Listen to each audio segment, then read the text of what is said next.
ప్రభుత్వం పనితీరు ఎలా అనిపిస్తుంది? ఏమండి కూటమి ప్రభుత్వం పనితీరు ఎలా అనిపిస్తుంది? 1 month అవుతుంది కదా, ఎలా ఉంది? బాగుందండి. మంచి అంశాలు ఏమున్నాయండి?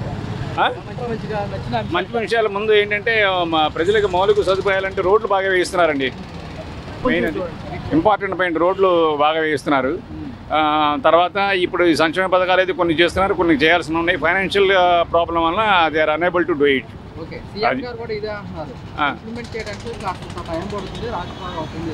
అవును, నో డౌట్. ఎందుకంటే చంద్రబాబు నాయుడు గారు యాక్చువల్ చెప్పాలంటే మంచి అడ్మినిస్ట్రేటర్, నో డౌట్. ఇప్పుడు ఆంధ్రప్రదేశ్లో ఉన్న మంచి లీడర్లో ఆయన number 1, no doubt at all. అది సార్ మనకి ఇప్పుడు ముఖ్యంగా చూసుకుంటే అంటే అమరావతి పూర్తి చేస్తామని కూడా సీఎం భరోసా ఎలా ఉండిపోతున్నారు?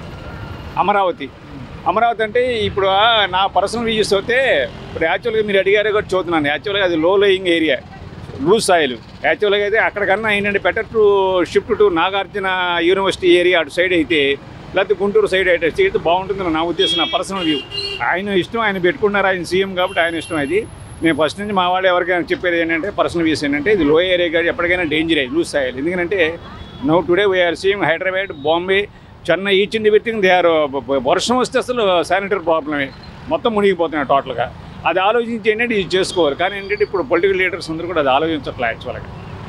నా ఉద్దేశం అయితే పర్సనల్ వ్యూస్ ఇది యాక్చువల్గా చెప్పాలంటే. ఎందుకంటే శానిటరీ ప్రాబ్లం, వాటర్ ప్రాబ్లం ఏంటంటే డేంజరస్ సిచ్యువేషన్స్. ఇప్పుడు విజయవాడ సిటీ ఉంది, ఎక్కడ చూసినా రోడ్లు అంటే నీళ్ళే, ఎక్కడ అసలు డ్రైన్ వాటర్ పోవడానికి కూడా ఛాన్స్ లేదు.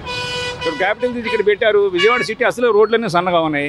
ఈ సిటీకి క్యాపిటల్ ఇక్కడ పెట్టేప్పుడు ఫ్యూచర్లో ఏంటంటే అమరావతి డెవలప్మెంట్ అంటారా కానీ పెరిగేది గుంటూరు, విజయవాడ నియరెస్ట్ కాబట్టి విజయవాడ బాగా పెరిగిపోవాలి. అసలు వెహికల్ పోవాలంటే కష్టం కాదు, కారు వెళ్తాను వెనకాల నడుచుకుంటూ పోవాలన్నా కష్టం కాదు. ఇది ఎవరు? జగన్మోహన్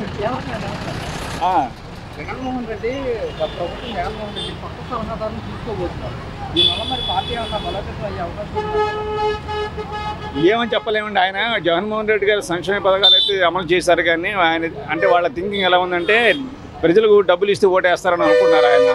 అందుకని ఏంటంటే ఆయన మోసపోయాడు యాక్చువల్గా. కానీ చేశాడు ఆయన, సంక్షేమ పథకాలు అందరికీ డబ్బులు ఇచ్చాడు. కానీ మౌలిక సదుపాయాలు అనేది అది మర్చిపోకూడదు ప్రజలకి. రోడ్లు చూడండి ఎంత దారుణంగా ఉండేవి, ఇప్పుడు రోడ్లు బాగా వేస్తున్నాయి. ఇటువంటి కొన్ని ఇంపార్టెంట్ పాయింట్స్ ఉన్నాయి, అవి కూడా జాగ్రత్తగా చూసుకోవాలి. అది అసలు సంక్షేమ పథకాలు అనేది ఇంపార్టెంట్ కాదు, అది దేశానికి ఏంటంటే ప్రగతి కాదు అని చెప్పాలంటే. చాలా ఆర్థికంగా చాలా ఇబ్బంది పడతారు యాక్చువల్గా. ఎందుకంటే ప్రజలకి ఏంటంటే లేజినెస్ పెంచకూడదు. ఏంటంటే లేజినెస్ పెంచితే ఏంటంటే ప్రజలు ఎవరు పని చేయరు, ఇంట్లో కూర్చొని పడుకుంటారు హాయిగా.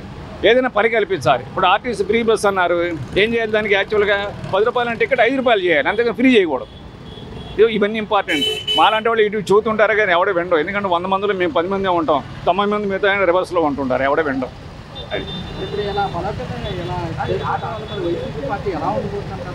ఏమన్నా ఆ పార్టీకి ఐడియా లేదండి. నేను రాజకీయాలకి అతీతం యాక్చువల్గా. ఇప్పుడు అందుకని నా పర్సనల్గా చెప్పాను, రాజకీయాలు అంతకు నమ్ము. ఎవరైతే మంచి బాగా చేస్తారో వాళ్ళని మెచ్చుకుంటాం, ఏదేనండి.